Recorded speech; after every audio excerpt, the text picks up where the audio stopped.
Queria começar pedindo para vocês se apresentarem um pouquinho mais. Rodrigo pode começar, agora ele é minoria aqui na discussão, então comece se apresentando e o que a WTT faz. Bom, obrigado pelo convite. Rapidamente, a WTT vem de World Transforming Technologies. Então, é uma organização que tem uma operação no Brasil voltada a tecnologias em estágios finais de P&D ou prontas e uma operação nos Estados Unidos para o que é mais subjetivo. E a nossa missão é identificar quais são as tecnologias que já estão desenvolvidas ou que estão em final, em processo de desenvolvimento, que têm maior potencial de impacto social e ambiental. A gente olha muito para áreas de água e saneamento, energia, reciclagem e produção de alimentos. Mas é cumprir um papel-chave no que é chamado do Vale da Morte da inovação. A inovação que ainda não é um negócio com empreendedor, com modelo de negócio, mas que também não é uma tese que recebe, por exemplo, investimentos públicos. E aí tem um vale e a gente atua preenchendo esse vale, tentando preencher. Que legal. Mauri, pode falar um pouquinho o que é a Artemisia, o que vocês fazem? Acho que muita gente já conhece, mas enfim, vocês fazem um trabalho lindo, mas pode apresentar. Claro. Bom, a Artemisia é uma organização que há 12 anos a gente fomenta negócios de impacto social. A gente acredita muito na força dos negócios para resolver grandes questões sociais e nos mecanismos de mercado para isso. Então, o coração da nossa atuação, a gente tem uma aceleradora de empresas e a gente busca acelerar empresas dentro de alguns setores, então, saúde, educação, habitação, serviços financeiros, são os 4 setores prioritários, e soluções que enderecem o mercado CDE, que é um mercado de mais de 100 milhões de brasileiros, que está crescendo bastante, e de pessoas vulneráveis que estão dispostas a pagar por a saúde e educação, por exemplo, de qualidade. Então, a gente acelera essas empresas, a gente tem toda uma tese para sustentar a seleção dessas empresas. A gente não tem equity, então todo o nosso trabalho é baseado em taxa de sucesso. E um dos nossos grandes objetivos também é conectar com empresas e com fundos de investimento de impacto, e fundos de investimento tradicionais. Então, é um dos nossos objetivos. Obrigado. Suzana, conta um pouquinho desse trabalho que, de forma mais geral, vocês fazem tanta coisa, o BID faz tanta coisa. Essencialmente, o FOMIN e a área que você trabalha para a América Latina, o que vocês têm como prioridade, o que vocês têm apoiado aqui nos últimos anos? Ótimo, obrigada pelo convite, André. O FOMIN é o laboratório de inovação do Grupo BID, Banco Interamericano de Desenvolvimento.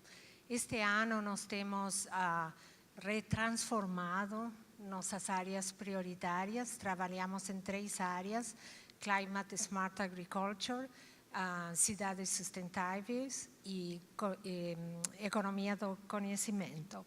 Então, dentro desta área da economia do conhecimento, nós temos trabalhado muito na construção de ecossistemas de empreendimento e inovação social. E também somos investidores em fundos de capital empreendedor, fundos de semente, temos apoiado e investido em aceleradoras da região, temos apoiado redes de anjos. Por suposto, nós estamos sempre procurando ter um papel catalítico e também procurando impacto em todos os setores e todos os projetos que nós apoiamos. Então, para nós é muito importante casar o que está vindo, o que estamos vendo neste maravilhoso evento, com melhorar as vidas das pessoas dentro da região latino-americana do Caribe. Fantástico. Preciso fazer só um parênteses, um comentário, porque eu sempre fico super admirado da Suzana falando português, É uma argentina que mora em Washington há tantos anos e aprendeu sozinha a falar português porque ela adora o Brasil. Eu sempre fico encantado de ver, enfim, esse cuidado, de trabalhar aqui. Obrigado, Suzana.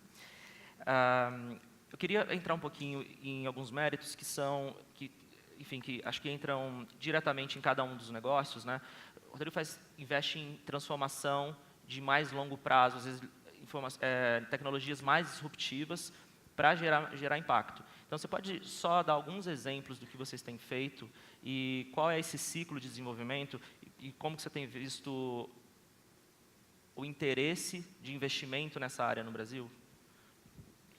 Legal. Hoje, quando muita gente fala de inovação, já remete a TI, né, digital.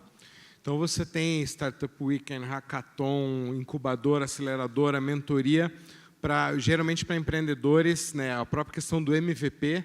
Mas como é que você faz um MVP para uma tecnologia nova na área de biotecnologia, né, um novo combustível ou um novo tanque de guerra, né, o antissocial, né?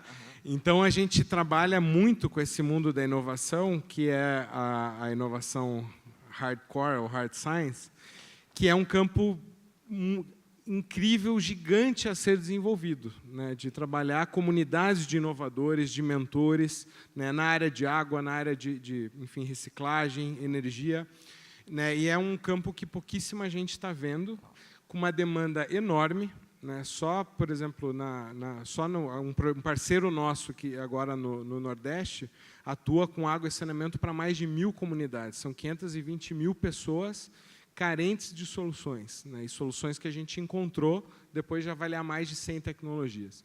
Então, a gente vê que trazer essa mesma metáfora, né, mentoria, né, um investimento faseado, né, o nível de maturidade daquela tecnologia, a gente acompanha, né, e apoia a partir de resultados, avaliando performance técnica, performance econômica, performance, né, do impacto que aquela tecnologia gera, né, desenhando esses modelos nessas teses de impacto e negócios.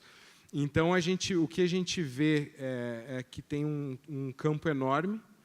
A gente vê que o inovador, ou a inovadora, não necessariamente tem que ser o empreendedor ou a empreendedora. A gente fala que a gente procura os Wozniaks e não os Jobs.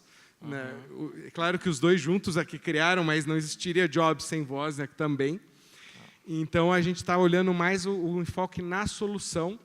E aí, claro, você, dependendo do setor, vai requerer mais ou menos investimento, mas a gente vê que é um campo enorme para se desenvolver. E aí, só complementando o interesse disso no investimento nessas tecnologias aqui no Brasil, o que você A gente vê isso nos últimos... A gente está há 2 anos e meio. Né? Nesses 2 anos e meio, nasceram várias iniciativas, muito nos Estados Unidos. Então, a Breakthrough Energy Coalition, por exemplo, é uma coalizão que juntou Bill Gates, Zuckerberg, Cosla, Tata, só gente pobre, para investir. Né, o Peter Thiel criou a Breakout Labs, o Thiel Foundation. Então, o Parker, da Napster, criou a Parker Foundation para câncer. Então, a gente vê crescente nos Estados Unidos e Europa, a USAID criou a Global Innovation Fund, em voltar ao espírito original do Venture Capital.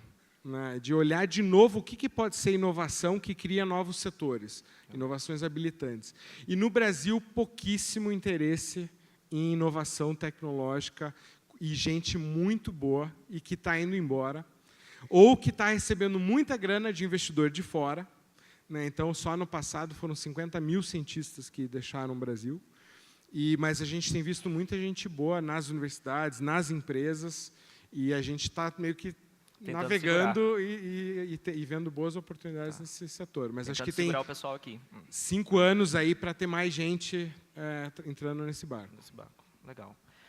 Mauri, vocês fazem um trabalho direto com os empreendedores, né? E aí a gente tem muito conceito de que as coisas sociais elas não precisam obrigatoriamente darem dinheiro, né? Elas são subsidiadas. A gente já mudou bastante essa mentalidade, vem mudando ao longo dos anos, mas sempre esbarra nisso, né? Achar que você está fazendo algo que vai gerar um impacto, obrigatoriamente não pode ser sustentável, ser lucrativa, enfim. Como que vocês trabalham essas questões com as startups que vocês apoiam? Bom, para a gente... Isso é verdade ou não? Para a gente, a gente fala, né, que entre ganhar dinheiro e mudar o mundo, fica com os dois. A gente não consegue ver isso de forma desassociada. Então, por exemplo, se você desenvolve uma tecnologia, olhando para o aluno de escola pública, que ele vai uma tecnologia adaptativa que vai ajudar esse estudante a se preparar melhor para o Enem, por exemplo. Quanto mais você vender o seu serviço, quanto mais você vender a sua tecnologia para a escola pública, para a escola particular, mais impacto você vai ter. Né? Assim, a nossa visão antes as pessoas muitas vezes as pessoas pensam em empreender, mas olhando só para um AAA ou, né, classe A, B. Como que a gente pode pegar as necessidades das pessoas por uma educação de qualidade, por saúde de qualidade, isso vira oportunidade de negócio. né?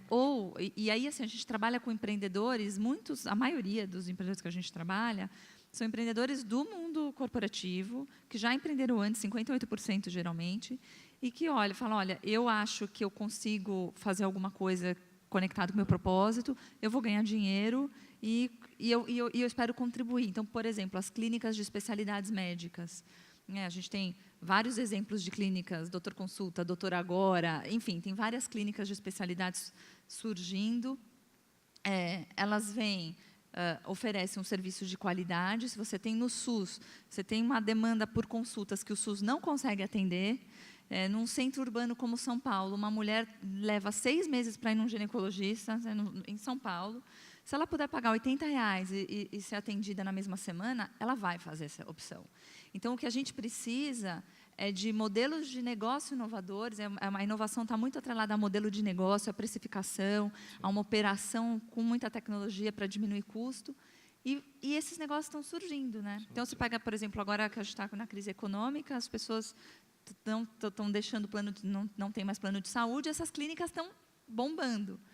Então, para a gente, é um serviço acessível, de qualidade, olhando para a realidade de um bolso menor, de uma realidade de um trabalhador diferente, e isso tem muito impacto. Então, a gente não tenta desassociar, né, as duas coisas. Excelente. Suzana, vocês trabalham nesse fomento à inovação dentro de questões que às vezes não são tão rápidas e nem tão fáceis, né? Vocês trabalham tanto no envolvimento de questões de infraestrutura, mas também com governos, né, e apoiando essas iniciativas na região. O que você tem visto do lado dos governos e das instituições que vocês apoiam, a preocupação com inovação, e isso está na pauta da maioria desses países da região, e principalmente do Brasil? Olha, eu venho trabalhando nestes temas desde o ano 99, não se assustem. Então, a boa notícia é que eu vejo uma grande mudança nos governos. Antes, você falava com os governos e todo o tema de empreendimento, capital empreendedor, eles não entendiam inovação. Esse é tema de ricos. Eles agora entendem que realmente empreendimento, apoio a financiamento em etapas de early stage, realmente criam os melhores postos de trabalho, tem uma incidência grande na economia dos países, e eles também estão subindo-se a ideia, adoro o que você falou, que realmente o que estamos vendo agora é inovação e tecnologia aplicada a indústrias tradicionais, que têm sido muito das fortalezas desta região, como agronegócios, mas que eles precisam de um upgrade. Então, você tem também todo o fenômeno dos millennials, ok? Um millennial normalmente prefere empreender que ser empregado de alguém, não? Então, quando ele empreende a partir de alguma frustração, muitas vezes, da congestão do tráfego na cidade, de ver que os meninos estão nas ruas porque eles não estão tendo acesso à saúde, educação, uma melhor vivenda. Então, eles começam a pensar, que posso fazer para melhorar as vidas dos demais? Mas eles têm o chip também financeiro. Então, é o melhor casamento entre tecnologia, empreendimento de inovação social e também retorno financeiro. Eu acho que os governos estão subindo-se a wave da inovação. E também acho que finalmente estamos entendendo, por tanto tempo eu escutava, qual é o modelo para replicar Silicon Valley. Olha, Silicon Valley não pode ser replicado nem em outras partes dos Estados Unidos. Eu moro nos Estados Unidos há mais de 25 anos. Eu posso garantizar para você que não é tão fácil de replicar. Então, eu acho que agora, nos próximos 5, 10 anos, vamos ver assim, realmente um fortalecimento de que estamos entendendo o que é o modelo de inovação para a América Latina. Tecnologia, inovação social e também retorno financeiro. por esse caminho, vamos ser realmente ponto de mira para outros investidores. Estou convencida disso. Sou muito optimista também, obviamente. Isso aí, excelente.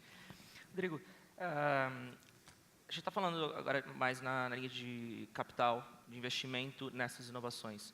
A gente está vendo uma movimentação, um interesse maior das empresas privadas também investirem nisso. O que você acha que falta para isso acontecer? Se vocês têm visto isso, está tendo um interesse um pouco maior, mas o que é o elemento-chave para que uma empresa interessada em começar a fazer esse trabalho precisa? O que está acontecendo? Ela consegue fazer um mapeamento disso? Já está vendo várias ações específicas? Qual que é o passo? Nesse caso específico de tecnologias mais disruptivas, às vezes até mais longas, para ela começar a trabalhar? Eu acho que uma coisa que já tem acontecido, e eu acho que ainda é muito novo, é muito incipiente, mas é um caminho que não tem volta, é as empresas se relacionando muito mais com as comunidades de empreendedores, de inovadores. Então, todo esse mindset de Open Innovation, eu acho que oxigena as empresas, porque elas sabem que senão elas morrem. Eu acho que a gente tem visto, por exemplo, que as empresas, até grandes empresas, prefeituras também, muitas vezes elas investem no que aparece no radar. Né? Então, acho que o papel de novos intermediários, né? Por exemplo, a Artemisia hoje é a lupa brasileira, a melhor curadoria se você quer identificar e apoiar negócios sociais.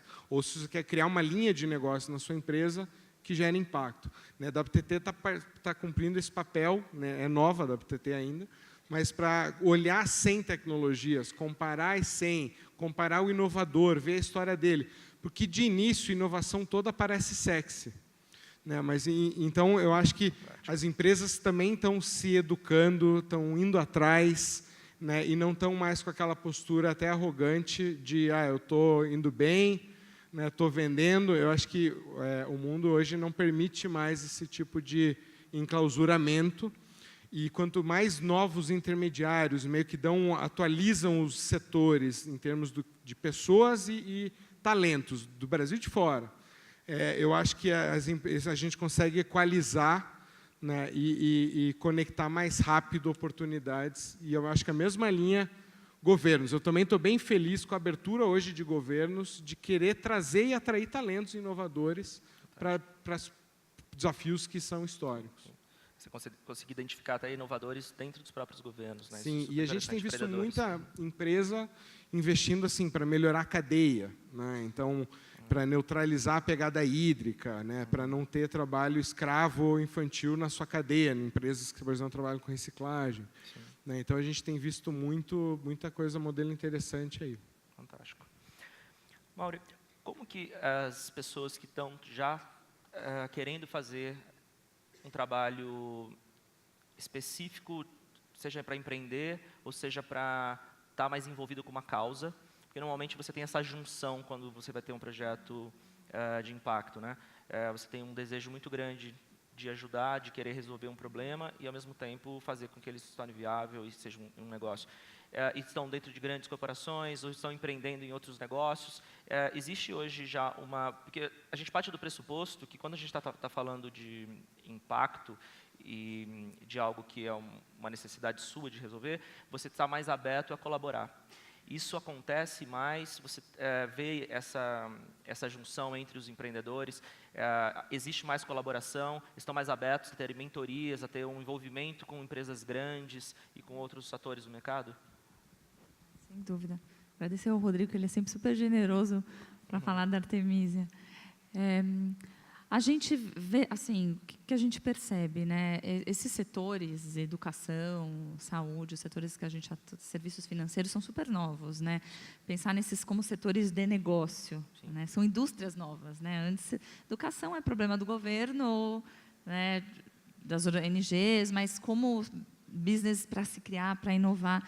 Então a gente vê realmente que os empreendedores eles estão ávidos por apoios. Estão buscando, né? Então acho que esse espírito de colaboração, né? Que tem das pessoas se ajudarem, vão trocar contato com o outro, isso existe muito. E mais recentemente, a gente tem visto muitas grandes empresas também nesse movimento de querer se aproximar dessas empresas, dessas startups. Nossa, que interessante. Eu posso trazer inovação e, nossa, ainda é uma startup que está olhando para um público que eu não vejo normalmente. Então, por exemplo, a gente está com um projeto com uma empresa na área de serviços financeiros, que aqui você falou muito, né, da área de fintech.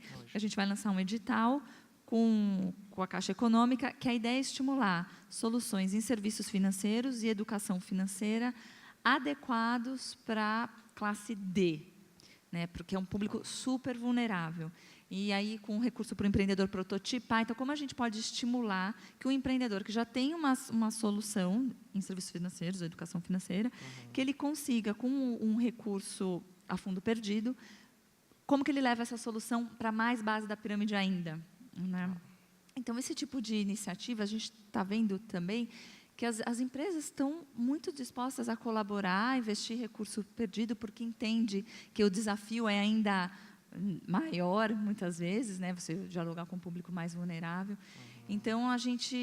e muitos intraempreendedores dentro das empresas estão muito felizes, né? Acho que tem muita gente, às vezes, com crise de carreira, querendo se conectar com alguma coisa mais bacana, mais fora da caixa, e aí acaba vendo essa uma oportunidade de juntar as duas coisas, né? Claro.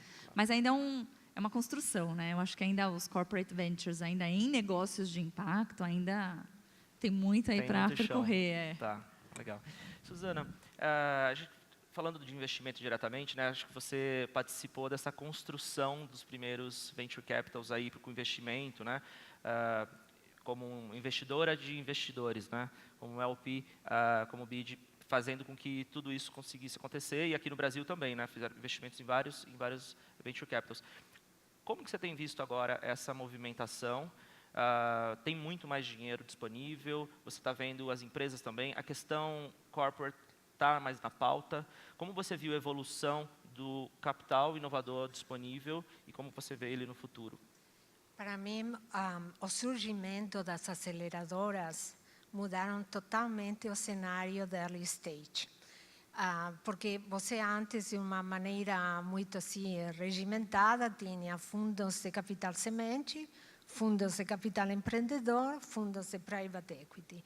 Agora, um cenário entre crowdfunding, aceleradoras, redes de investimento anjo, etc., tem posto assim a barra subiu, porque agora você tem dinheiro mas falta mais dinheiro inteligente. Então, o empreendedor está procurando esse dinheiro inteligente. Aquele que dá não somente o financiamento que ele pode precisar para fazer pivote da sua empresa, mas as redes de contatos internacionais é muito importante. Aqui eu acho que você falou, e talvez outros, de um termo que, quando eu falei a primeira vez no âmbito do BID, eles me miraram como dizendo, isso é um pouco um stretch. Mas eu acho fascinante que você falou da democratização da inovação. Por quê? Porque agora as plataformas, graças à tecnologia, à globalização do mundo, realmente... Agora já não importa se o empreendedor está na Jamaica, no Brasil, se ele quer se conectar, pode. Então, eu acho que isso é muito importante. Eu acho que para as corporações estamos começando. O Fumin BID fez um caso de vários casos de corporações. Eu sei também que 500 Startups tem uma publicação que adorei, os dinossauros. Fez-me sentir muito bem, porque trabalhando numa multilateral, obviamente que eu me sinto muitas vezes parte desses dinossauros. Saber que uma corporação do setor privado também tem burocracia foi assim, triste por um lado, mas por outro lado, não estou só nesse problema. Então, mas eu acho que também as corporações estão dando-se conta que eles têm que abrir-se a esse wisdom of the crowd, que eles não têm todas as respostas e que as respostas podem vir dos lugares mais inéditos. Então, aqueles também os bancos que querem sobreviver e ficar cada vez mais inovando, têm que ampliar a base de dados, a base de contatos, têm que abrir as portas a todo esse movimento empreendedor que vai fazer muito assim, desordem, barulho dentro da corporação. Mas estamos começando, isto leva tempo, não é fácil. Sim, perfeito. Temos tempos para pergunta da audiência, da plateia. Quem tem pergunta? Deixa eu ver quanto você...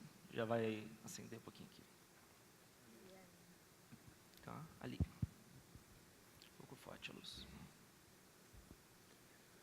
Boa tarde, meu nome é Timóteo Farias, eu sou consultor de associações empresariais em Santa Catarina e eu atuo diretamente com projetos sociais, apesar de ter um foco de atuação com associações que têm um fim mais empresarial. Eu queria que vocês pudessem falar um pouquinho sobre a questão da cultura do voluntariado, nessa ótica de poder propiciar projetos sociais. Nós aqui no Brasil não temos essa cultura, né? Se a gente for comparar com a Alemanha, Canadá, são países onde se exige hoje que um político tenha uma experiência de pelo menos 2 anos com projetos sociais e como voluntário.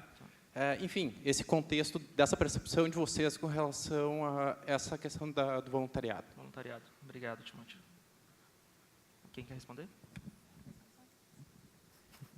Eu acho que assim, é muito importante pensar que construindo um ecossistema empreendedor, parte dessa mudança cultural tem que ser que o que você receba tem que give back. Você tem que retornar ao ecossistema. Então, se você se preocupa por temas sociais, você tem que criar uma empresa que também tenha esse grife, de que os empregados também sejam inspirados para trabalhar além das horas de trabalho com os fins da empresa, mas que é o que eles vão devolver, retornar à sociedade.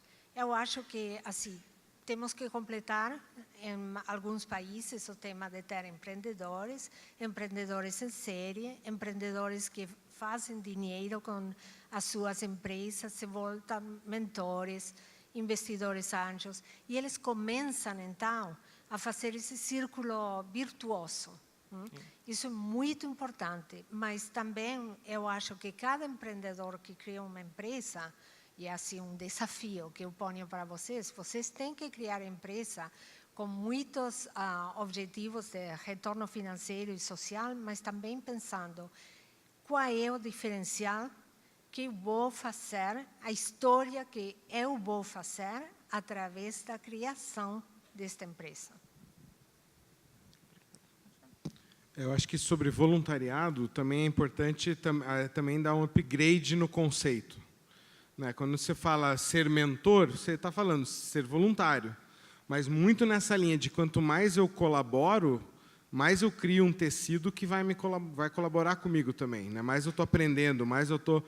Então, eu sou muito, não contra, mas eu acho que é muito pequeno você pensar o voluntariado, tipo, pessoas de mãos dadas indo pintar o muro da creche, quando se você, por exemplo, é um especialista em logística, você poderia contribuir com um sistema de logística para organizações de catadores, ou melhorar a produtividade de agricultores, enfim. Então, acho que a própria noção de voluntariado você pode gerar muito mais impacto, né? Você pode criar muito mais inovação, quando você não vê aquela coisa que é, tipo, ai, que bonitinho, que você faz no sábado de manhã, não, mas não, como é que você está pensando com estratégia, colocando todo o seu talento, né, e vendo algo que vai ficar muito grande. Né? Então, eu acho que a noção de voluntariado... Às vezes a gente escuta a palavra voluntariado, e quem é empreendedor social, muita gente, ai, que legal que você faz, mas você é voluntário? Né? Então, assim, é uma palavra que eu acho melhor trocar por alguma outra. Assim. Eu concordo plenamente com o Rodrigo, né? Acho que você emprestar seu conhecimento, seu know-how para os negócios de impacto tem sido assim fundamentais. Então, desde mentores, conselheiros voluntários, A gente tem tentado fazer alguns programas com algumas empresas, só que as empresas não institucionalizaram isso. Então, os funcionários acabam fazendo ali no final de semana ou na hora vaga, mas emprestando o seu know-how, com certeza, né? E, para às vezes, a gente é difícil, porque como a gente acelera várias empresas e tudo mais, às vezes alguém me liga e fala, tem o meu filho, ele quer fazer voluntariado. E, assim, são empresas, são startups, a gente tem que faturar, o dinheiro está acabando, né? Assim, essa é a realidade. Então, eu não posso ficar conectando, falar, obrigada, mas às vezes voluntário dá mais trabalho, né? Então, assim, a gente está falando de um setor muito profissional. As startups de impacto têm que aprender rápido antes que o dinheiro acabe. Então, às vezes, não tem muito tempo. Então, também sou a favor um pouco de dar um upgrade no conceito. Legal.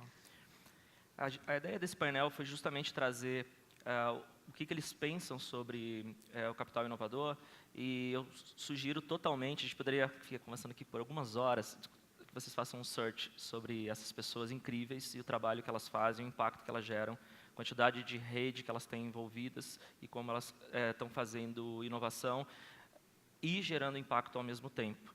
Para a gente é uma honra receber essas pessoas aqui, heróis, né, que estão fazendo essa coisa toda acontecer. Para mim é uma felicidade incrível ter vocês aqui. Obrigado, viu?